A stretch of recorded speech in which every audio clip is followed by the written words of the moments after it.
el Porfiriato, 1876-1911. Porfirio Díaz inicia una carrera en el seminario por una influencia de su tío. No la concluye y se cambia al Instituto de Ciencias de Oaxaca, donde entra en contacto con las ideas liberales que va a profesar desde entonces. De hecho, el director del instituto era Benito Juárez. Tampoco concluye la carrera porque inicia la lucha contra la dictadura de Santa Anna y eso le impide pues continuar. Porfirio Díaz va a hacer carrera como militar luchando contra la dictadura en la guerra de reforma y sobre todo en la intervención francesa, donde se va a distinguir y va a ser llamado el héroe del 2 de abril. Un hombre joven, ambicioso, con un prestigio entre sus compañeros militares, pero también con un prestigio entre la población civil. Eso lo lleva a competir con Juárez en elecciones, sin embargo, Juárez gana. Porfirio Díaz se rebela con el plan de la Noria, pero no tiene éxito. Luego viene nuevas elecciones a la muerte de Juárez y Sebastián Lerdo de Tejada, que había terminado el periodo de Juárez y se reelige, vuelve a competir con Porfirio Díaz. El Congreso decide que es Sebastián Lerdo de Tejada el ganador y Porfirio Díaz se rebela. No reconoce estas elecciones, acusa a Lerdo de fraude electoral, lo acusa también de quererse perpetuar en el poder y conduce la revolución con el plan de Tuxtepec. Porfirio Díaz llega como consecuencia de esta revolución al poder. Y no era sorprendente. La mitad de los gobiernos en México durante el siglo XIX llegaron de esta forma al poder. Por golpes de Estado, por rebeliones, por la fuerza de las armas, y muy pocos gobiernos también terminaban los 4 años que marcaba la Constitución. Entonces, no es sorprendente que Porfirio Díaz haya llegado al poder de esta manera. Lo sorprendente es cómo se mantuvo 35 años en el poder. Y esto lo tenemos que entender a partir de diversos variables. Uno es, Porfirio Díaz va a hacer una combinación entre la represión y la negociación. Va a profesionalizar al ejército, también los rurales, que eran una policía en los caminos, una policía para las caminos y áreas rurales, el ejército normal, y los va a profesionalizar. La represión va a ser un arma a la que se va a recurrir constantemente en el régimen, pero especialmente al momento que él llega.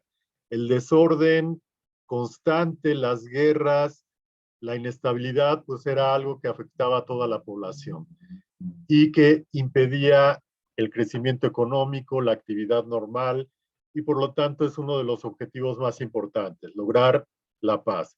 Pero lograr la paz también significaba contender contra los propios liberales, que una vez que habían ganado los conservadores, se dividieron en varias facciones, como los que apoyaban a Sebastián Lerdo de Tejada, los que apoyaban a José María Iglesias o los que apoyaban a Porfirio Díaz. Es decir, la fuerza de las armas era importante para vencer a otras facciones liberales. Los conservadores pues ya habían sido vencidos al término de la intervención francesa y también para mantener el orden en términos generales. Entonces, pues conocemos esta frase, mátalos en caliente, al principio de la administración, que nos dice un poco ese espíritu del gobierno de Porfirio Díaz. La represión es importante para mantener el orden. Es decir, no hay consideraciones de orden legal. Obviamente el concepto de derechos humanos pues no existía como tal. Y entonces la represión de levantamientos, la persecución de los bandoleros en los caminos a los cuales se les colgaba sin miramientos, pero también la represión contra otros grupos que no reconocían al gobierno o que podían constituir una competencia contra el gobierno. Específicamente, por ejemplo, estos grupos del norte, los mayos, los yaquis, los apaches, que se habían mantenido en pie de guerra durante todo el siglo XIX, van a ser fuertemente reprimidos.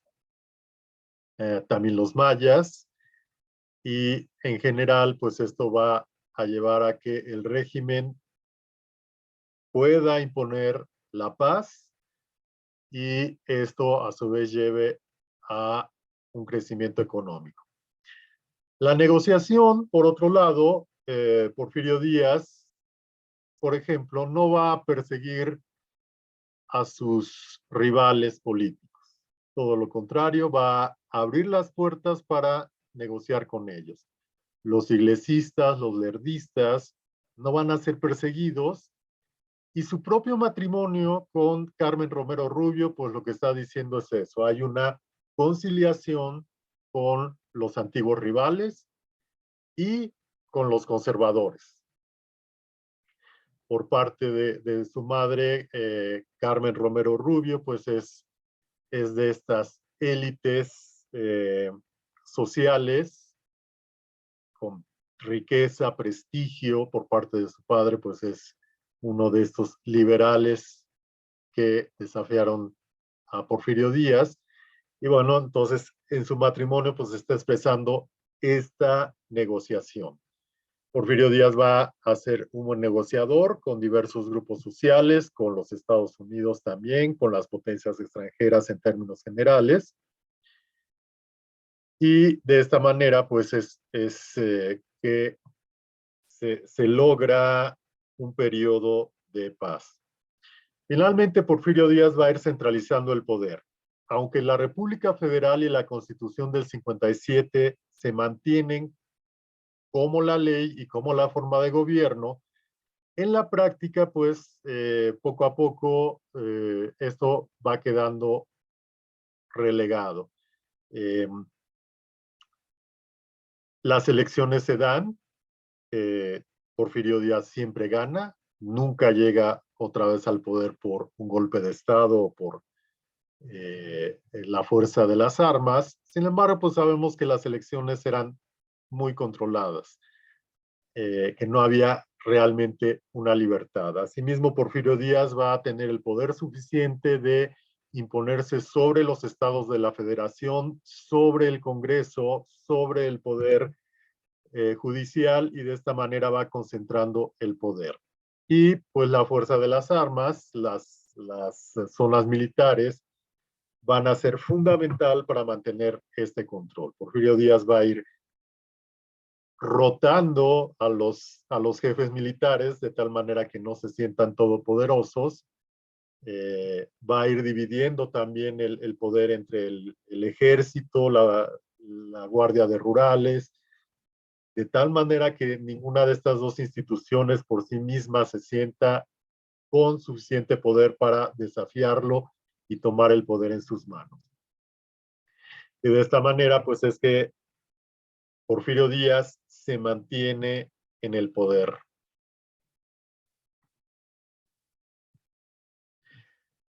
Una vez que hay un cierto orden, pues Porfirio Díaz va a proseguir el plan que ya existía en la República Restaurada, con Benito Juárez y con Lerdo de Tejada, y que sin embargo estos presidentes no habían logrado llevar a cabo, en parte por la inestabilidad política, en parte porque no había condiciones, por ejemplo, de capital, o de una clase burguesa suficientemente fuerte para llevarlo a cabo. Entonces, la modernización del país pues va a ir en varios rubros, el crecimiento económico, especialmente vamos a ver que la economía de mercado va a ser la preponderante.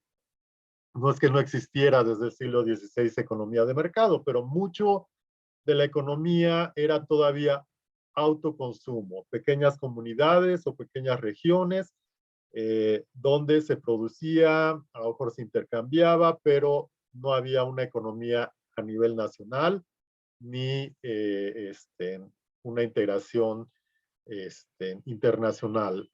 Obviamente había con España pues una relación y la extracción de riqueza, especialmente de la minería, hacia España. Pero en el porfiriato pues vamos a ver que México se va a integrar en esta órbita internacional como un país exportador de materias primas. Entonces, el crecimiento económico es sustentado en la agricultura. México va a seguir siendo un país esencialmente rural. 80% de la población seguía viviendo en el campo, la mayor parte seguía trabajando en el campo. La industria de transformación, especialmente la industria textil, la minería y el petróleo van a ser nuevos actividades económicas con gran impulso. La minería y el petróleo mucho en manos de capital extranjero, la industria un poco también, la industria textil, y esto va a dar lugar también a una nueva clase social obrera que va a crecer, a cierta industrialización, pero en términos generales esto seguía siendo una minoría en comparación con la agricultura. Y el comercio, tanto el comercio como la creación de un mercado nacional, de ampliar las zonas en donde hay producción y distribución y venta de estos productos, y también de un comercio internacional que ya hemos mencionado, donde el algodón, el cobre, la plata que venía desde la época colonial, el enequén, se van a convertir en productos de exportación hacia las grandes potencias industriales. Todo esto pues se lleva a cabo también gracias a un impulso muy grande en la infraestructura, especialmente los ferrocarriles, pero también en el caso de las ciudades, los servicios públicos, el agua potable, el alcantarillado, la electricidad, los telégrafos, los teléfonos, etcétera. Un impulso a la ciencia y a la tecnología que va a ir de la mano también un poco con este crecimiento industrial, aunque no nos confundamos, ¿no? El crecimiento industrial no es resultado de una tecnología propia de los mexicanos, es la compra de maquinaria que se hace en el extranjero. Y que sigue siendo el gran problema, ¿no? De los que se llaman países neodependientes. Son altamente industrializados, pero no producen su propia tecnología, no producen su propia maquinaria y dependen en este sentido de los centros de poder internacional. El desarrollo cultural y el positivismo que vamos a comentar. La agricultura, entonces, como hemos dicho, pues se va a basar en la modernización. No tanto en la maquinización, a diferencia de Estados Unidos, donde la mano de obra es escasa y eso los incita a crear mucha maquinaria agrícola. En México, pues, la población rural es una mano de obra disponible, barata, y eso desalienta la maquinización en México. Sin embargo, sí se van a modernizar algunos ramos de la agricultura, el riego, por ejemplo, ciertos productos también van a caracterizarse por la introducción de nuevas técnicas y la transformación de algunos productos, ¿no? Pues sí hay producción de maíz o de trigo más bien, por ejemplo, la confección de harinas, las bebidas alcohólicas, no alcohólicas, etcétera. Todo esto, pues, va a estar fundamentado en la ley Lerdo, que ya habíamos hablado. Es una ley que elimina la propiedad corporativa o la propiedad comunal, la propiedad de la iglesia, pero también la propiedad de los pueblos, de las poblaciones o villas, donde estos ayuntamientos asignan a cada una de las personas que viven en esta población tierras. La tierra no es de ellos, pero la usufructúan. Entonces, con la ley Lerdo, esto desaparece. La idea de la ley Lerdo y de los liberales era crear una clase de pequeños propietarios y que hubiera muchos propietarios, pero también con esta mentalidad de la propiedad privada, el mercado, pero en la práctica la propiedad se fue concentrando muy rápidamente en pocas manos, por términos legales o a veces ilegales. Los grandes propietarios van concentrando y concentrando, y lo que se hace entonces es despojar muchas comunidades de sus tierras, y estos campesinos van a convertirse en peones con condiciones muy duras de trabajo. En el norte, a lo mejor, donde no existían las comunidades campesinas tradicionales que sí existían en el centro, pues de todos modos el crecimiento de las grandes propiedades va a llevar a un peonaje. Las industrias, especialmente la industria textil y algunas industrias como la del papel, las bebidas alcohólicas, no alcohólicas, pues van a crecer, especialmente en el centro del país, la Ciudad de México, Puebla, Veracruz, Querétaro, incluso Toluca o San Luis Potosí. Y con ello, como decíamos, una clase social que está más o menos en las condiciones que estaba la clase obrera cuando surge la industrialización en Inglaterra o en Francia. Es decir, obreros sin derechos laborales, con largas jornadas de trabajo, sin derecho a sindicatos, sin seguridad social, etcétera. Y pues la minería, que también los mineros pues estaban en condiciones de explotación, pero que esta minería va a dar grandes ganancias a los inversionistas extranjeros. Además de la plata que venía desde la época colonial, ya hemos mencionado el cobre y el petróleo. Y la infraestructura, especialmente los ferrocarriles, van a ser la infraestructura que va a lograr la creación de un mercado nacional. Muchas veces el ferrocarril estaba pensado más en la exportación de materias primas que en la comunicación lógica de poblados, pero aún así el ferrocarril pues va a ser un gran cambio, va a comunicar a todos los puntos del país con la Ciudad de México, va a permitir la exportación de estas materias primas hacia el norte, y se va a constituir así en centro del crecimiento económico por una parte, pero también del control político. Porque gracias a este mercado interno, México finalmente superó esas tendencias de disgregación que existieron en el siglo XIX y que estuvieron a punto de que el país se dividiera en pequeños parcelas, como sucedió con Centroamérica. Y también pues el ferrocarril va a permitir enviar rápidamente tropas a lugares donde haya alguna rebelión y de esta manera tener el control. La ciencia y la tecnología, pues durante todo el siglo XIX y especialmente la segunda mitad del siglo XIX, que es la segunda revolución industrial, pues hay un gran desarrollo de la ciencia en Europa y una colaboración de la ciencia con la industria.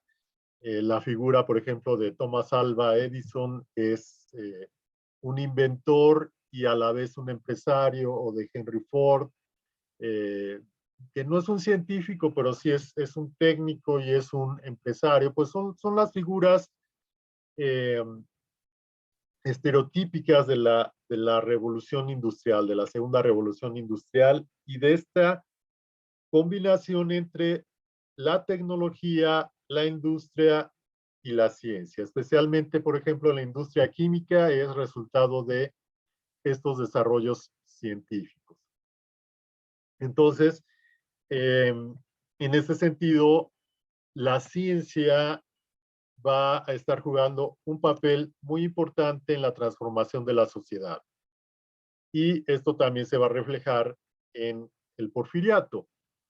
Entonces, en el porfiriato, pues, la educación va a estar basada en los principios de la ciencia. El positivismo, eh, que es una doctrina que se origina en Europa, llega a México y va a ser la base de las ideas, por ejemplo, en la Escuela Nacional Preparatoria, en la Universidad Nacional, que se crea en 1905, en las escuelas normales, escuelas de artes y oficios. Entonces, esta idea de la ciencia como base de los planes de estudio y también como objetivo al final de cuentas, ¿no? Transformar a la sociedad a través del estudio basado en la ciencia. También se promovieron o crearon muchas instituciones de orden científico. Algunas ya existían desde finales de la época colonial o durante el siglo XIX, y otras fueron creadas, como el Museo de Historia Nacional, Natural, la Sociedad Mexicana de Geografía y Estadística, el Observatorio Meteorológico, el Instituto Médico, el Instituto Geológico y muchísimos más, ¿no? También en ciencias sociales, pues el Museo de Historia, que ya existía, pues también va a tener su impulso, los estudios de arqueología, por ejemplo, etcétera. Y se manda la primera misión de científicos que salen del país, y es una misión que va a Japón. En cultura y artes en general, pues también tenemos esta modernización, esta apertura hacia las corrientes europeas. Se habla mucho del afrancesamiento, un poco como reclamando, pero hay que pensar que Francia era una de las grandes potencias, de los grandes centros de desarrollo industrial, científico, tecnológico, artístico y cultural. Y que el afrancesamiento, pues lo que significaba era esa interés de estar atentos a los nuevos descubrimientos, a las nuevas manifestaciones culturales. Y es obvio que esto, pues, son los gobiernos revolucionarios los que le dan un carácter negativo, ¿no? Pero pues, si pensamos hoy día, la gran influencia de la cultura de los Estados Unidos, cuando Estados Unidos llega a ser la gran potencia después de la Segunda Guerra Mundial, pues es similar a esta influencia de la cultura francesa a finales del siglo XIX, no solo en México o en toda América Latina, sino en otros países, incluso Rusia, por ejemplo, ¿no? Y bueno, como parte de esta modernización, el gobierno de Porfirio Díaz, y muchas veces Porfirio Díaz en persona, pues van a becar muchas personas en diversos campos, campos científicos, campos culturales, para ir a Europa, prepararse, regresar y de esta manera ayudar a la transformación. A lo mejor en términos absolutos, pues fueron pocos, pero en términos cualitativos van a tener una importancia. Muchos de ellos los vamos a ver todavía a mediados del siglo XX como figuras muy importantes en el desarrollo de México en todos los campos, ¿no? Solo para mencionar tres figuras que probablemente reconozcamos, pues el pintor Diego Rivera estaba en Europa becado por el gobierno de Porfirio Díaz cuando estalla la revolución. Así que Diego Rivera no conoce directamente la revolución. Él regresa a México y es uno de los grandes pintores de la Revolución Mexicana, aunque él no la vivió tan directamente como otros pintores que sí estaban aquí. El músico Julián Carrillo, que es el primero que llega a Alemania y al regresar pues es el primero que interpreta, por ejemplo, las 9 sinfonías de Beethoven, ayuda a la creación de la Orquesta Sinfónica Nacional y en los años 20 pues va a promover esta idea del microtonalismo, el sonido 13. Él va a morir en 1960, siendo pues uno de los músicos de vanguardia muy importantes del siglo XX. O Belisario Domínguez, que era médico, fue becado a Europa y sabemos que es un opositor a la dictadura de Victoriano Huerta y muere precisamente defendiendo la libertad. También hubo muchos ingenieros que fueron becados a Europa y que al regresar, repito, ayudaron a transformar y a modernizar al país. Finalmente, el positivismo pues está presente en todo esto. Ya lo hemos mencionado en los planes de educación de la Escuela Normal Preparatoria, la Escuela Nacional Preparatoria, de las escuelas normales, etcétera. El positivismo así había sido introducido a México por Gavino Barreda al término de la invasión francesa durante el gobierno de Juárez y se consolidó precisamente en el porfiriato como la ideología predominante.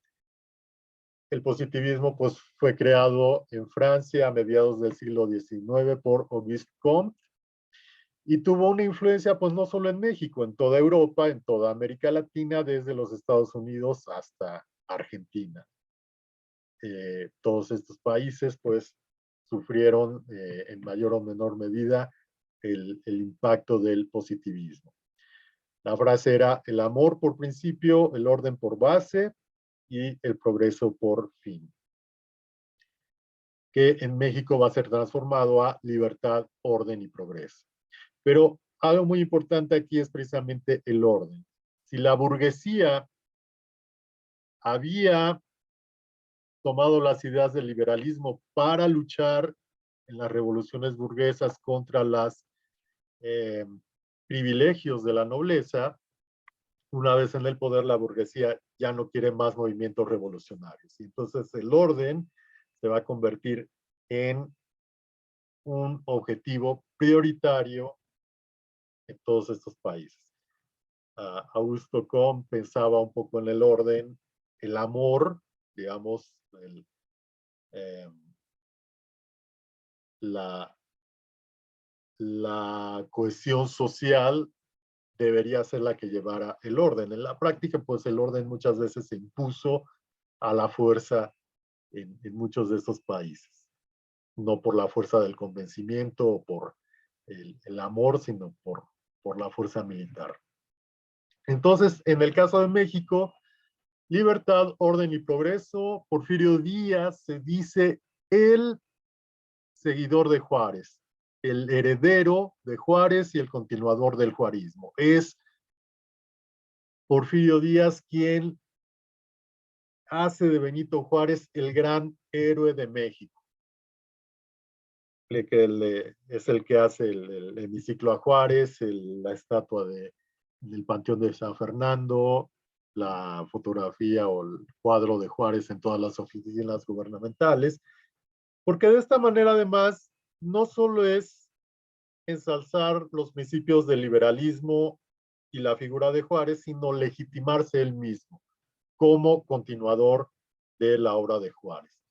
En la práctica, sin embargo, el régimen de Porfirio Díaz no es un liberalismo radical, como sí lo fue a lo mejor el gobierno de Lerdo de Tejada, o anteriormente, ¿no? Radicales, realmente liberales radicales, pues Valentín Gómez Farías, Melchor Ocampo, etcétera. Entonces, en la práctica lo que va a hacer Porfirio Díaz es llegar a un término medio.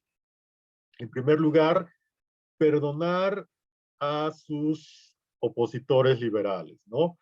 Cuando él lanza el plan de la Noria, pues está desafiando a los lerdistas, los iglesistas que originalmente se habían rebelado, pero que finalmente se separaron de los porfiristas.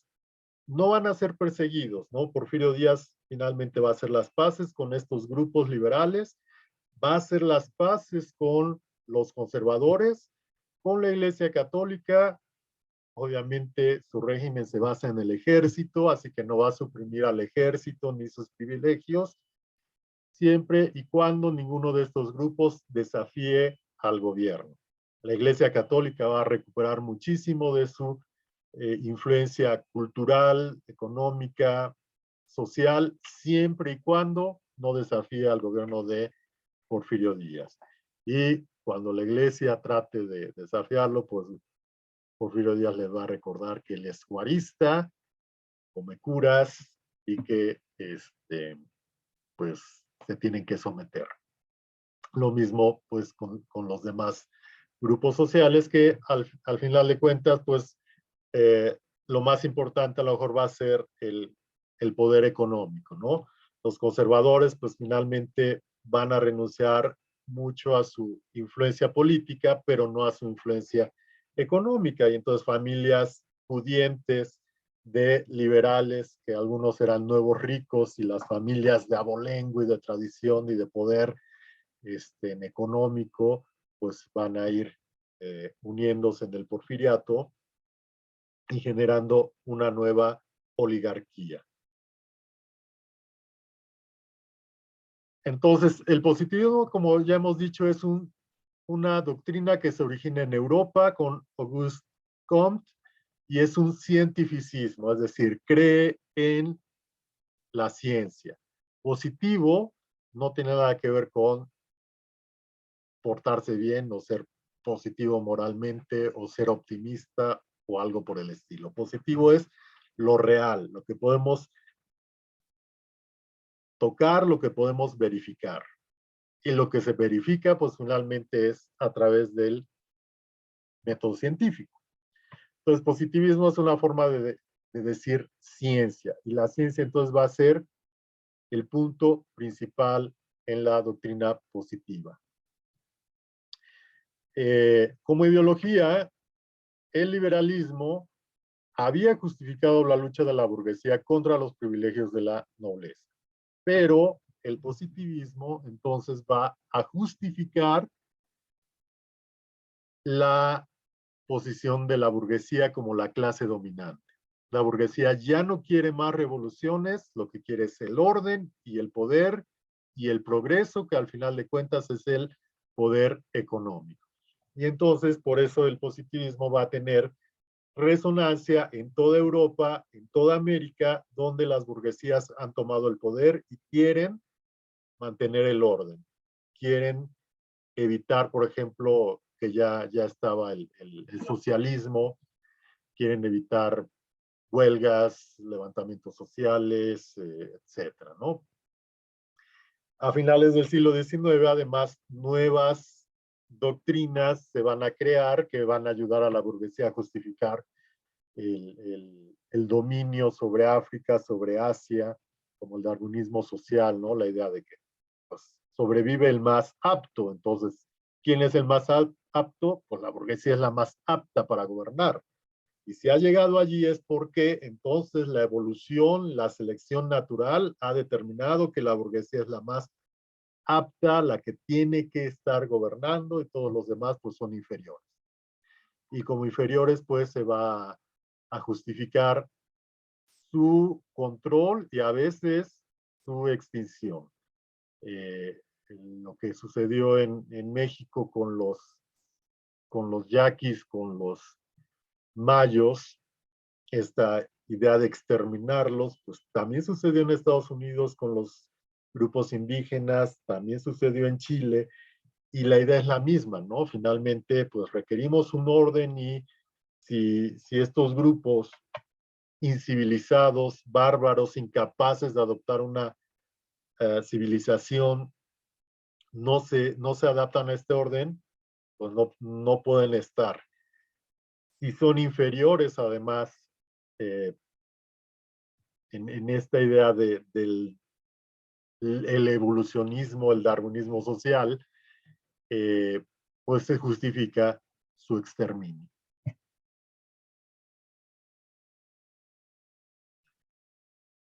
Entonces, el positivismo pues tuvo esta influencia en todo el país. Y finalmente, pues también hay que recordar que hacia finales del siglo XIX, no solo en el caso de México, en toda América Latina, esta lucha de liberales y conservadores llega a un punto intermedio y en todos estos países es las oligarquías las que van a tomar el poder de forma también parecida, ¿no? Se conservan las formas republicanas, pero al final de cuentas va a haber un dictador, un patriarca como Porfirio Díaz. Nadie duró 30 años en el poder más que Porfirio Díaz, pero cada uno de los países latinoamericanos tuvo su gran héroe y que continúan siendo héroes hasta la fecha en la mayoría de los casos, ¿no? Solo Porfirio Díaz, eh, por el caso de la Revolución Mexicana, deja de ser héroe y se convierte en el gran